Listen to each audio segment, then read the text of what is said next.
Did you work with William H. Macy? Yeah, I got really lucky the year that I was there because I was in the junior year, so it was only 8 kids that year in the advanced program.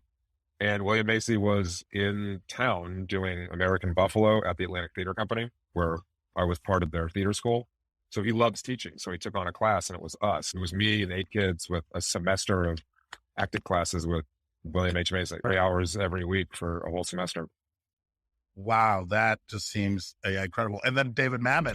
Ese hombre holding up the bottle. Look a little closer, cigar and Moscato. An actor in improv coming from Chicago. Outdoor, make way for Paul Vato. Welcome, ladies and gentlemen, to Paul Vato Presents. My guest today is Ben Morrison, actor, writer, comedian. Yes, round of applause for Mr. Ben Morrison. Thank you guys so much for being here, and welcome to another episode of Paul Vato Presents. Ben, welcome, buddy. How are you doing today? I'm good. It has been a very fun day. I'm launching my first paid partnership video campaign, but I've had problems with the Instagram app, so I'm chatting with Meta support right now trying to get this launched. So it's been a real, making your way in the world today in 2022 kind of day. I hear you. It's all about tech and new platforms. So thank you for joining us on Fireside, which is owned by Marc Cuban, started by Fallon Fatemi. So thank you so much for joining us. Oh, this is a Cuban app. That's why you asked me about the HDNet show. I did. I saw a connection there. And if you don't mind, I'd love to talk about that. I know that you've worked somehow with Marc Cuban, or at least on one of his projects. Kinda. I did a pilot that he picked up, and then we shot a series, but it didn't wind up airing because it was when HDNet became Access TV. We had made a comedy series for HDNet, but then in that process, the whole format changed to live music and concert and ticketing. So it never saw the light of day. Some of the best work I've ever done, I still believe. Do you have access to that? Could you access? Sorry. There's one sketch online that's just insane. The premise of the show was that I was pretending to be hosting all these different reality shows. So we'd go and do all this crazy shit as if we were shooting some outlandish reality show. We did some insane stuff. And the one clip, let me see if it's still online. It has to be. That is online now. Is we taped a live infomercial, invited a real audience for a live infomercial taping of a Yayo energy powder. Okay. I think everyone knows what Yayo is. Yeah, there it is. It's online. This thing is crazy. Yayo energy powder. Now, did people think that it was a real infomercial, or did people get that it was a sketch? I think for most of it, they actually thought it was a real infomercial because we didn't let on. But it gets so wild at the end, a lot of them had to be like, okay. For the duration of the bit, they were on board. And they were on board till the end. The sketch it's hilarious, and it's pretty over the top. Oh, my God. I definitely have to check it out.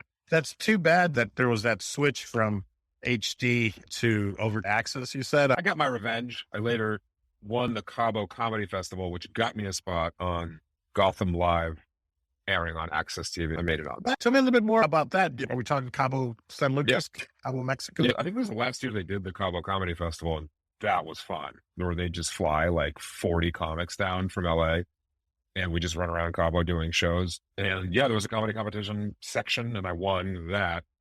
And the prize for winning was a spot on Gotham Comedy Live on Access. I also got lucky that my tape day, it was being hosted by Michael Che. So he's the one that brought me up, and got a great intro from him, and the spot was awesome. But yeah, that was a while ago, maybe like 6-7 years ago, I think. How long have you been doing stand-up? I just passed my 22-year anniversary. Did you start when you were like 5 or 6, buddy? 43, man. I know you don't believe it. I started when I was 20 years old. I had been acting my whole life since I was a little kid. That's all I ever did or thought I would do. And I was halfway through intense theater training at New York University when I got really hammered one night and I blacked out. And apparently I booked a stand-up comedy gig. And that's how it all began. How did you find out you booked it? Were your friends like, hey, you got this thing? Or you actually went up there in a blackout state and did it? No, I was conscious when I did it. As far as the booking goes, I have no memory of it. I woke up the next morning. I was like, what happened? They were like, I don't know, man, but you got a show on Sunday. I was like, you have got to stop letting me drink so much. This is out of hand. But at that point, I had always fantasized about doing stand-up. It was like my secret obsession. At that point, I was like, normally people don't start stand-up because they don't have the balls to go out and get a show. I'd have to go and get balls to cancel a show. I guess this was the universe doing the hard part for me. I went up as a bringer show, Stand Up New York, July 4th weekend, 2000. That's how I know when the anniversary is. But you bring 8 friends, and it was a train wreck, but I fell in love with it immediately just because it was so alien to me. And I'd been doing like so much theater my whole life that I was definitely like used to being on stage. It was like going to an alien planet and having to perform. I thought I knew all the rules, and it turns out I couldn't even breathe the fucking air. And I was like, okay, I'm intrigued. And so just did stand up when I could because I was still in school. And then I was the class of 9/11, man. Like we graduated right before 9/11. And after that, there was absolutely zero acting work in New York. And it remained that way for a couple of years because all the shows stopped shooting. They just didn't want to pick up productions. I looked around and it was a city that needed stand-up bad. And I was like, maybe there's a universe telling me to become a comic in New York. So I just went with it. And here we are, 22 years later. No wonder you make it seem so flawless, and you have such a solid set, at least the things that I've seen you do. And I think, of course, that's the thing. It's stand-ups make it look so easy that people think, oh, I can do that. But it's not, man. It's 22 years of that whole adage of I'm an overnight success and only took me 22 years. You do make it seem so effortless, I guess, the thing. What's been really cool has been just what has happened this year. The reason that you found me is I started cutting my comedy clips. And I've always been like a big, like nerd. Look at my setup, man. Like I love computers and monitors. And I edit and I cut. Amazing. Seriously, man. Like I've been outside of the system my whole career, but I've had a career because I've just had to learn how to do everything because I do love learning how to do everything from cutting to producing to editing as well as doing the comedy. And I had all this gear, like I edit. And I always just tape my shows. So I have no joke 20 years of my stand-up comedy on tape. So I was like, why don't I just start cutting little clips? Because it seemed like all of the apps were converging into one thing for the first time ever. It started with TikTok doing the vertical videos. Everyone saw how insanely addicting that was. So Instagram copied TikTok. Then YouTube was like, we want some of that short video pile. So they began shorts. And I saw all these competing things that you never knew what to focus on becoming one thing. And I was like, I can just cut clips. One video goes 3 separate places and can get 3 separate audiences. It's like the best thing I've ever done. I think the reason it's worked so well is because I'm not like a new comic who knows how to edit. So I'm just taping all of my new jokes. I have 15 years of stand-up on tape from traveling all over the country and comedy clubs, just doing real jokes that I've been grinding on for years and just getting them online. I think when people look at my feed and start watching the videos, it's not me just fucking around with crowd work. Almost all of my videos are real, actual material and not just crowd work. I have this huge archive of footage to draw upon. And because I know how to shoot my shows, I can go up and say, okay, what joke hasn't been recent or didn't get enough views? And I'll just redo the bit on stage and I'll go and cut it and I'll put it up. I feel like at first, and please correct me if I'm wrong, you had to almost choose one platform to really dedicate your time to, but now they don't care as far as you using one clip to put it up on TikTok, put it up on YouTube, put it up on Facebook, all of them. It's nice to be able to shoot something once and repurpose it across all of these platforms. I wish somebody would have something that we could just upload once and it would distribute it to all those platforms. Like a tweet deck, the way it used to be before, like logging in became so complex. I dig that. But I think honestly, if you just automate your upload process, it doesn't have to be a long process. It started with TikTok, just doing the videos. And then I was like, Instagram Reels is the same thing. Let's just put this on Instagram Reels. What I like is that you can get 4 different potential bounces from each clip and not just one clip, one social network, which is cool. Uploading one by one, it doesn't take that long if you just cut and paste a description and stuff like that. So it can be done. There are definite advantages to doing it within each app in terms of how the app treats you. I'm just learning all of these things as I'm doing it. That led to the brand sponsorship thing with the butt wipe company who makes like the best butt wipes I've ever used. Are those the only butt wipes you've ever used? Oh no, I've used all the butt wipes. I have a one-man show that I've been doing for 20 years called The Comedian's Guide to Crohn's, about living with Crohn's disease, the intestinal disorder, the poop disease, which I got diagnosed with senior year of high school. Because of that comedy show about living with intestinal disease and frankly being in the bathroom all the time, I've developed a whole community of people who have Crohn's and colitis who just loved bathroom humor. And then I just sent out a joke I already had been doing about why did we ever stop using butt wipes, baby wipes, as in the clip. Like at one point we were like, okay, he's not a baby anymore. We can no longer wipe his butt with soft, pre-moistened towelettes. Just rub some tree bark on there like the rest of America. I just sent the joke out, and then they saw it because of visibility online, and then restoried it. I hit him up, and I was like, hey, I write and direct. I've written and directed Brandon for years. I'd love to pitch you an idea. And they said yes, and we're launched a little commercial I made for them in my bathroom today, although not on Instagram because I'm having trouble with meta support, but they'll figure it out, I hope. It's really proven to me the whole, like, there's definitely a big state change with how entertainment is getting distributed online. And it's happening so fast, no one really knows what the hell is happening. If you can find your niche, just stick to it. As long as your product is slowly getting better, then you'll get a little following. And the people that do follow you are like really into what you do, which is awesome. Amazing. That is amazing. Congratulations on that brand deal. And that's going across all platforms as well. It's live on TikTok now, so people can check it out. My TikTok handles is the same for anything. Ben the Morrison, one word. So it's live on TikTok now. And it's like a cute little commercial I did while literally sitting on the toilet in a suit, holding these butt wipes. They legit are the best butt wipes I've used, but it's an example of, okay, if I can just keep doing this, if people watch the comedy, which allows me to do shows, to tape more comedy, to cut for the people, that I can then pay for this whole existence by creating fucking butt wipe commercials in my bathroom, then that's dope. You have to poop anyways, so might as well get paid for it. Oh yeah, definitely. I've always said that. Every time I do and no one's paying me, I can't enjoy it. That's hilarious. I know. Yeah. That's very funny. How did you start doing this? Let me interview you, bro. Sure. Yeah, man. How'd you get into having your own show? Started with COVID and being locked in and my business closing for 3.5, 4 months. I'm in the cigar business. I do comedy. I'm an improviser. I've always wanted to do stand-up. I've always been such a big fan of stand-up. I've done it a handful of times. Steve Byrne was nice enough to bring me up, and I did 5 minutes on New Year's Eve, maybe 3-4 years ago here in Vegas. So I say I opened for him, almost ruined his show. Gary Cannon let me know that, which is nice. Yeah, Gary Cannon lets everyone know that. He does. He does. Are you connected to him on Facebook? I am. And I read his comments. Yes. Oh my God. The flame wars between him, Gene Pompa, and Josh Nasser are what? Yes. That couldn't be described any better than that. Yes. Gary Cannon was in the show. He was the host. Steve Byrne was nice enough to let me come up and like I said, thanks for letting me almost ruin your show. I did 5 minutes. And it was fun. It was a lot of fun. My background is really in improv comedy, sketch and improv. I studied at Second City and improv. But I've always also been a business owner. I started that first. I owned a gourmet ice cream and coffee shop in the Chicagoland area. The acting thing, I did shows like Matt TV and Cedric Entertainer Present, the Sarah Silverman Show. I was on the soap opera, Bold and the Beautiful, because I'm both. Beautiful. What'd you do on Bold and the Beautiful? I was a bad guy. Of course, I'm Latino. So of course, I was a kidnapper.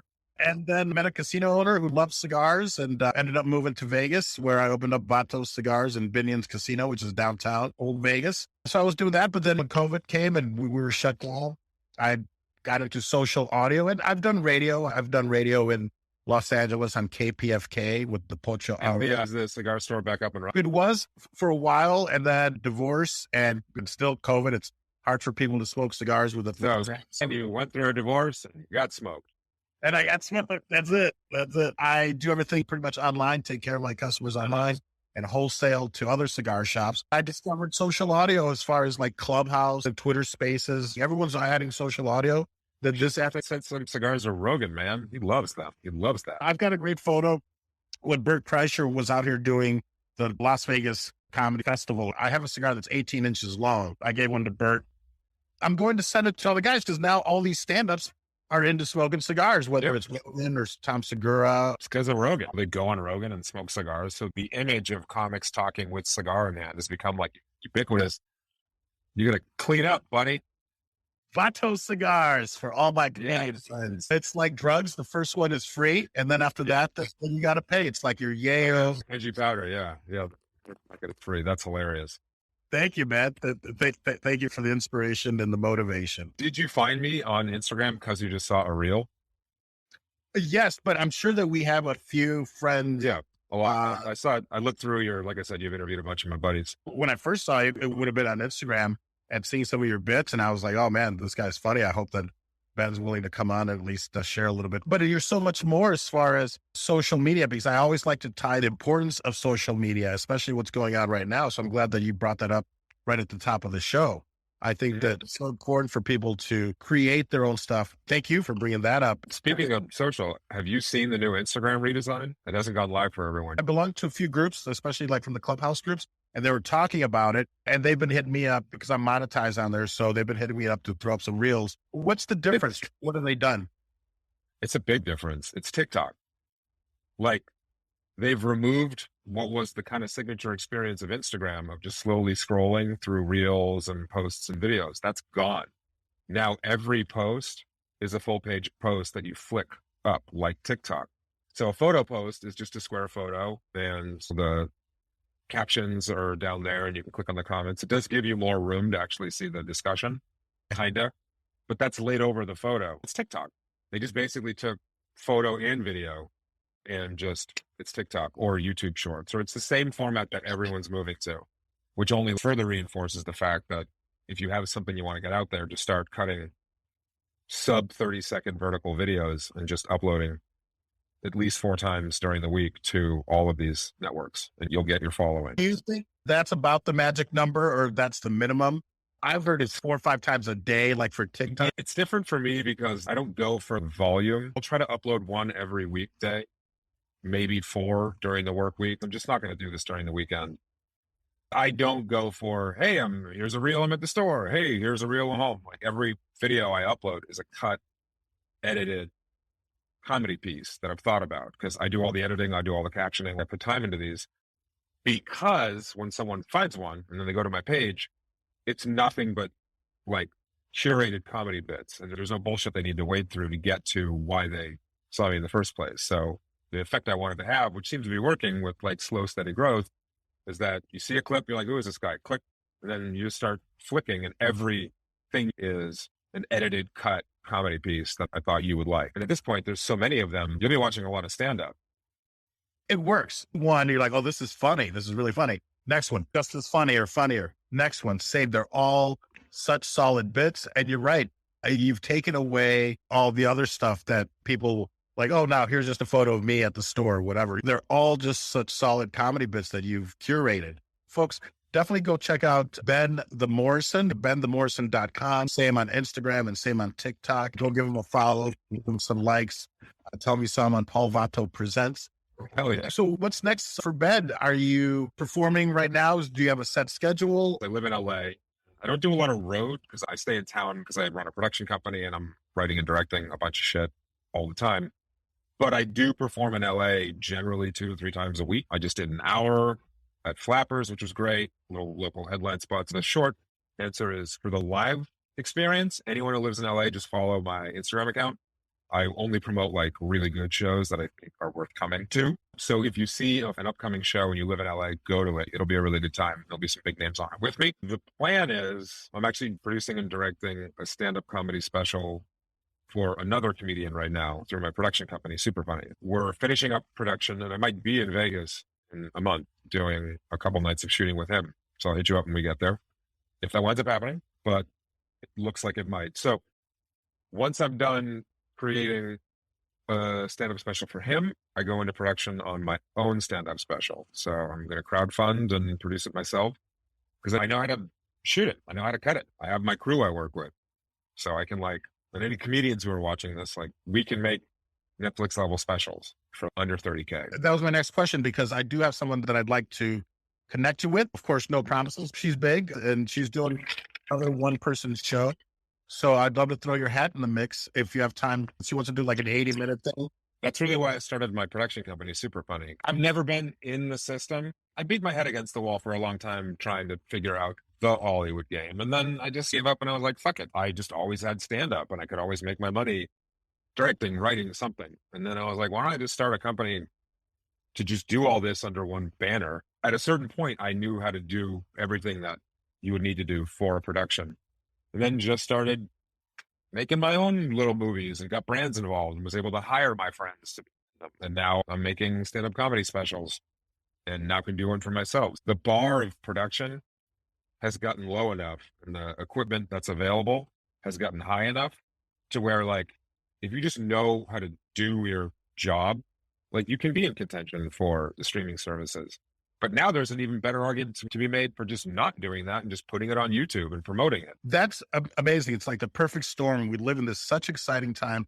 Everything you said is just 100% on, where you don't have to even wait for Netflix to give you your special. You put it up on YouTube. Look at Stavros with doing his own special and putting it up on YouTube. Brandon, what's his name? Even Brandon. Are you on the Fighter and the Kid subreddit? Ooh, wow. More gold. I love it. I love all that. It's great to see all these people with their own podcast. That's the other thing, following Joe Rogan's lead and just putting your own content out there and look where it could possibly lead. But right now, it's such an exciting time where you can put it up. And like you said, you don't have to go to Netflix. You can just put it up on YouTube and get all these eyeballs on it. People are supporting and you can make a living from it. Yep. In whatever way. I think it's important to really force yourself to understand technology and social networks. If there's one thing I wish I had done a little differently, it's just because I had never really had a following on social network, that is. I just dismissed the whole thing as a fuck Instagram. And while I still feel that way, once I saw what was happening with the convergence of video on all of the apps, even like the techie in me was like, bro, you know how to edit this thing, this kind of thing. Just give it a shot. And then it wasn't instant success. It was like a slow growth, but I was like, oh, okay. If you play by where you think the app is pointing the direction of the kind of content it wants and just establish regularity, like, it'll pick up. And it does feel good now to cut a joke that I told last night and get it online and have 10,000 people just see the joke. So there is like a feedback loop that happens once you commit to it a little bit, that I do see as, okay, this is why people do this, especially just meeting new people and getting opportunities to do sponsorship stuff. It's going to be a pain in the dick for a while if you don't get views, but just the consistency is important. And for anyone who's listening, this is just shit I've discovered in the last couple of months. With Instagram and TikTok, their algorithm is very different. I have found that TikTok will just jizz in its pants over a video for 2 days and then forget it. It was in 2 days. The first couple of days are a good metric on TikTok, but Instagram doesn't seem to work that way. It likes to slowly roll a video into the algorithm, get it running for 2 or 3, sometimes even weeks, and then it'll go nuclear, right? There's a video right now that I have, it's 2.5 million views, that I posted 2.5 weeks ago. And it was just 10,000, 12,000, like standard views for me on a video. And then all of a sudden I wake up and there's 100 comments and I'm like, something popped. So for Instagram, just stay consistent with uploading content and don't view your success as how many views you're getting right now, because the consistency will, it seems to me, have it be like that one thing. Let's really rocket it up. The virality, it seems, on Instagram happens weeks after you post something. So don't shoot yourself. Just give it a week and a half. To me, what's amazing that in the past year, and I've only had a couple videos go viral, one on TikTok with 740,000 views and the Instagram, maybe 220,000 views or something. So for me, that's huge. And in the past 15 years since I've been on YouTube, I've had 500,000 views, but they all came early when I was putting stuff up. Back then, you didn't know how to monetize it. I don't even think it was a way to monetize it 15 years ago. I love YouTube. I would say, and this is not an exaggeration, 85% of all the watching I do is YouTube. Like my living room TV is a Windows 11 machine. So I'm using a web browser to watch YouTube. I have a tablet that I play YouTube in my bathroom when I'm taking a shit or a shower. By the sink when I'm cooking, because I like to watch YouTube when I cook. I watch YouTube everywhere. And I've been very involved in YouTube for a long time. And YouTube is amazing as a platform. YouTube's algorithm is so good at recommending other things that it thinks you like. And it's great for like obsessive hobbyists like me. Like I'm a gamer. Hardcore. I just platinumed Elden Ring. And I'm at the final boss in Sekiro and he's kicking my ass. A lot of people who are just used to watching, when they watch something, they watch, it's only Netflix, either cable TV, Hulu, HBO Max, like it's all like networks type stuff. They see YouTube as something you only use on like your laptop or your phone. But anyone who just watches, like you have a YouTube app on your flat screen, begin to explore YouTube and type in shit that you really like. And like specific is better. Like you just love like gardening, and it'll start kicking out videos that teach you some shit. Cause I feel like I learn. 100%. I interviewed my friend Jason Page, who is the singer for Pokemon, the original Pokemon theme song. Nice. Tell me he's getting royalties. From his views on YouTube, from the song, you know what? That's an interesting question. I'll have to ask him, but I know that's what he does when he goes to the Comic Cons. I think right now he's in San Diego. So it's affording him a living. I don't know if he's getting royalties from that song. I have friends who are on the con circuit. They've been in like a famous project, and that's a fun life if you don't mind like shaking hands with 1,000 people a day. Hey, at $20 or $30 or even $10 a piece, I'll shake as many hands as there are to shake, because they're selling their autographs and their headshots for $30, $50, $20 to sign my name. That's worth the COVID. It's worth it. I think it's worth it. I have enough you can pay for the cure. I don't know. Before I forget, I wanted to compliment you. I don't know if you saw the photo that I used for our cover art, but I loved the fact that you're so committed to it that I believe you actually are maybe pantsless. You really pulled your pants down. Because one of my pet peeves is people that don't get naked on the shitter when they're doing TV. And even Chappelle did it. I remember one of his sketches in the toilet, but he's wearing underwear. You're like, come on, you have to pull your pants off. I think it comes from when I did my famous viral video where I photocopy my butt and I fall into it. I'll send you the link. Maybe you've seen it. I dropped trout. So I love the fact that you're actually pantsless and no underwear on the toilet like you normally would. You don't see anything, of course. To me, it's a pet peeve. Literally, the branded spot that I released on TikTok today is version number 2 of that. Nice bare leg on the can. Yeah, man. We all know how we use the bathroom. I ain't stupid.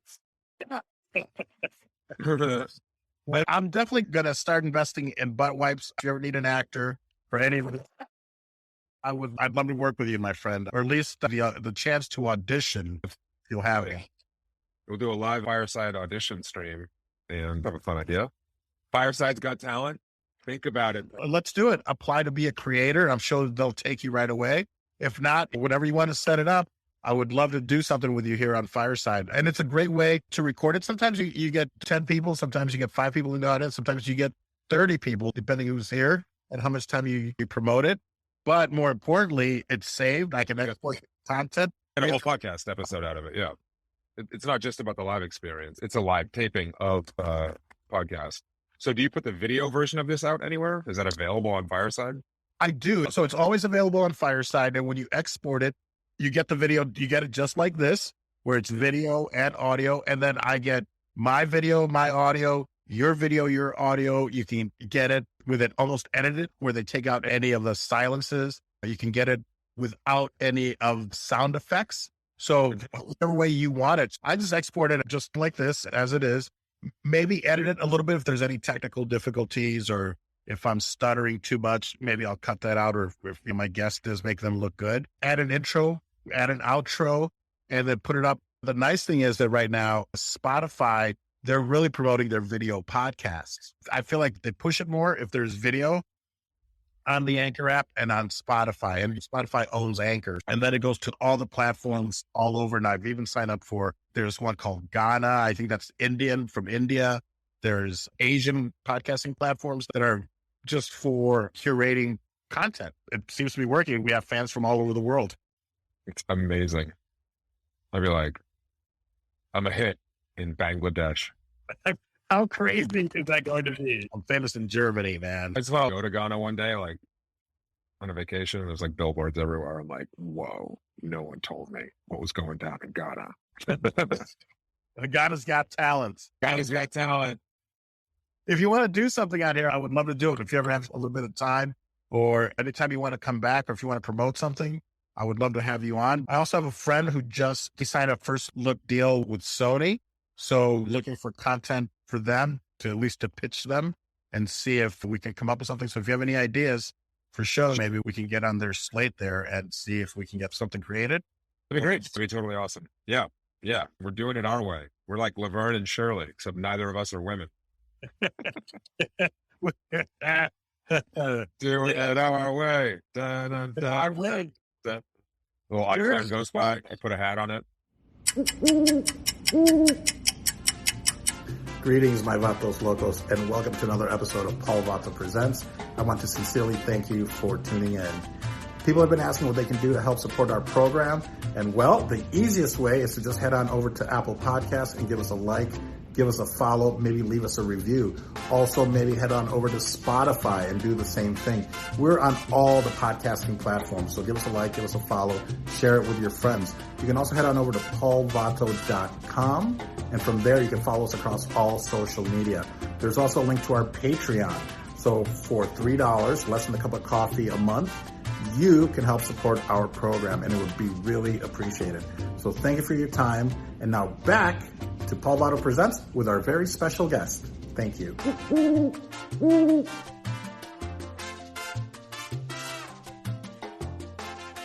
Where are you from originally? I grew up in Boston in the South End, and then went to theater school. So lived in New York City for 8 years and LA for the rest. Did you work with William H. Macy? Yeah, I got really lucky the year that I was there because I was in the junior year. So it was only 8 kids that year in the advanced program. And William Macy was in town doing American Buffalo at the Atlantic Theater Company, where I was part of their theater school. So he loves teaching. So he took on a class, and it was us. It was me and 8 kids with a semester of acting classes with William H. Macy, 3 hours every week for a whole semester. Wow, that just seems incredible. And then David Mamet. He was always busy. He wasn't as much of a teacher as he was just the face of it, but he'd always do his new plays and rehearsals there.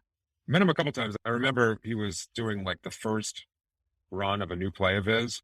It was just the longest day, and I sat next to him, and I began nodding off. I had been acting since 6 a.m., and it's like a black box stage. His wife, Rebecca Pidgeon, was on stage, and I just kept, David Mamet, don't fall asleep. Mamet, right next to you. Yeah, we had some really good training, man. Really good training. And I still do a lot of acting work. And a lot of it's in my own projects. I've always believed in a big old stew of creativity. Like one thing informs the other. Because like now, because I edit, when I'm writing the script, I'm thinking about ways to write it that's going to help me out when I'm editing it. And doubly so for directing. I'm the one that's going to be going through whatever happens between action and cut. I feel that these disciplines begin to inform each other once you are doing a lot of them in tandem. I like that. I just need to show you the importance of knowing all aspects of your business, because me as a business owner, I'm not going to be left in the lurch where I'm going to be able to do everything that my company has to do. But that's the same thing, especially when you're producing content. Because you can shoot, you can edit, act in it. And the nice thing is you become a little bit more empathetic to other people. So you know what actors need. As an actor, you know what the director needs, what editors need. I think it just makes that workflow so much easier when you're open to learning all aspects of the business, if you will. Yep. And even if you don't think you're ever going to do it, even if you don't think you're ever going to be an editor, it still helps to learn how the basics of editing work, because who's ever editing you will appreciate ways that you make their job easier, and you'll get better shots out of it. No one's coming to save you, guys. Figure it out yourself. People say, I'm waiting for my ship to come in. You can't wait for your ship to come in. You got to swim out to it. The cavalry isn't coming. You are the cavalry, which is what I tell myself in moments where things aren't working. And I'm like, where the fuck's the cavalry, man? They're not coming. Whenever I get down, I'm going to throw on the Paul Vato show and listen to myself pep me up. I'm like, this guy knows what's going on. Besides actor, besides writer, besides comedian, I'm going to have to add motivational speaker. Hell yeah. List of accomplishments. You're going to order my online course. Get your shit together. That includes me, by Ben Morrison. Will you include a package of butt wipes, please? Oh, hell yeah. I will. Oh, yeah. Anyone who wants to help me, join the team. Wonderful. As we're reaching the end here, how do you decide what your time is worth? Do you quote them a price, or do you just go back and forth? I don't know if you want to reveal any of that kind of stuff. I know that it's always what's in your budget, and then they're like, send us a quote. How do you decide? I think because I've done this enough at this point, I do know how much time it's going to take, even for something that is seemingly simple. So I just throw out, this is what my costs will be for all of the production. And because I have a production company that includes location rental, equipment rental, hiring crew, I am set up to actually produce now. Yeah, just throw out a number that says, because I'm writing all the creative, like I know how much time it's going to take to get the script in good shape and do notes. And then where's the location? How many people I'm going to need to hire on this? I know all the units of time that go into this, including how much time is it going to be when I'm cutting the thing. I can throw out a number that'll make me happy and make me enjoy the process. I'm guilty of this on my own, and I'm trying to be better about it. Doing creative work when you feel taken advantage of sucks. It's like the worst feeling when you're doing creative work for someone else and you feel like you're getting taken advantage of. The flip, doing creative work for someone else where you feel respected in terms of your own pay, it's like a great feeling. You're like, holy shit, I get to do this for a living. It's super important when you go into the bid to throw out something that'll make you feel proud of doing the job. If you get a number that you're like, fuck, that's nowhere near what I wanted, and you say yes, that attitude's going to pervade through the entire process, including probably making you resent the person that's hiring you in the first place. That's right. That's right. A lot of it also sometimes comes from us undervaluing our work, that we don't think that we're worth what we know we are. I think that's great advice. When you're on set and you're doing something for $100, you're like, oh, come on. All right, well, let's get it over with. Let's just do it. When you're on set and you're getting paid what you should be getting paid, you're loving it because you get paid to wait a lot of times. Just around. We're getting paid to wait. The acting is the fun part. Yeah. Give it away. More great advice from Ben Morrison. Again, my online course, get your shit together. This includes me, Ben Morrison. I motivate you and myself. I love you definitely have a poop theme going through all of your. There's a little bit there. There's a little bit there. But I have Crohn's disease. I'm literally pulling money out of my ass. So take that, life. I have a joke in the show, and this is true. The moment I got diagnosed with Crohn's, it was the moment I realized I was meant to be a comedian because I had an incurable poop disease and my initials are BM. I was like, I get it. I get it.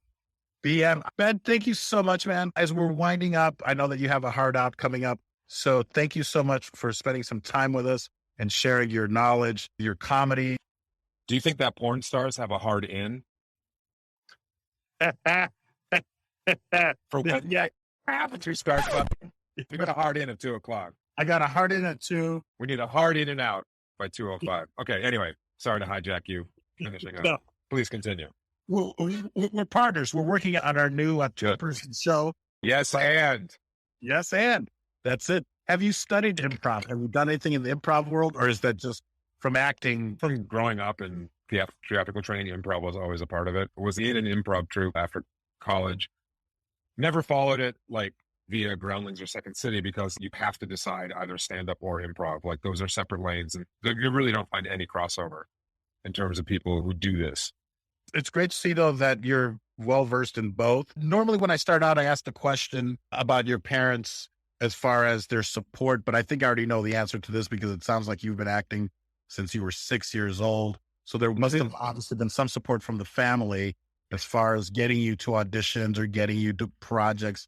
And I've all been very supportive. Loved my family, and they were very supportive of all the acting. They allowed me to do it to the degree that I was able to do it and train in that way. Let's just say they were not that excited when I told them after graduating from New York University's TISCH School of the Arts that I wasn't going to go be the king of Broadway. I was going to tell dick jokes in the Village. There was a long period of time where they got used to the idea of me being a comedian, especially because in the first 5 or 6 years, you just suck. Yeah. So it was one thing for me to say, I'm going to become a comedian. And then what they did come and see was like just shitty. I've been doing comedy for 3 years. So it was a slow transition. They're happy now. They've been very supportive of the stand-up. It just took a long time for them to get used to the idea of me as a comic and not like a serious Broadway actor. Wonderful, wonderful. I'm glad that they've come around, if you will. Have you performed in Boston? Because I know, of course, Boston has this strong history of stand-up. Not a lot. Whenever I'm home for vacation, I'll try to get a spot at the Comedy Studio or Nick's or whatever. So I've done shows in Boston. All of stand-up for me started in New York City. There was no point in time where I was getting to know the club owners in Boston and running around. It almost would feel like a step back. Again, not to insult Boston because I know that they have a strong community, but you're right. If you're conquering New York, why then or Boston? Do you feel like you need to be in one of the coasts to do well in stand-up, either New York or Los Angeles? Depends on what your definition of do well is. If you just want to actively be performing stand-up in a scene that you find a home in, and you have no desire to escalate to I want to be on TV. I just really love doing stand-up. Then stay where you are in your community. Hone your craft with your friends and a place where you could accelerate to the largest platform in the world. Come to one of the coasts. It's really up to where your own level of desire is. It comes down to what will eat you up inside when you're old, knowing you never gave a shot to, right? Yep, that's right. Time is fleeting. Ben, do you have any final thoughts? Anything else you'd like to share with the audience? Anything you'd like to promote? And then I can let you go so that you can continue on your day. And thank you for being here and spending time with us. My pleasure. Thank you for coming to my TED Talk. If you're on TikTok, follow at Ben the Morrison. If you're on Instagram, follow at Ben the Morrison. I post generally a new comedy clip a day. So join the fun. If you live in LA, watch out for shows that I do in town and just keep the faith. We got more funny coming. ¿Quién es ese hombre holding up the bottle? Look a little closer, cigar and Moscato. An actor in improv coming from Chicago. Outdoor, make way for Paul Vato.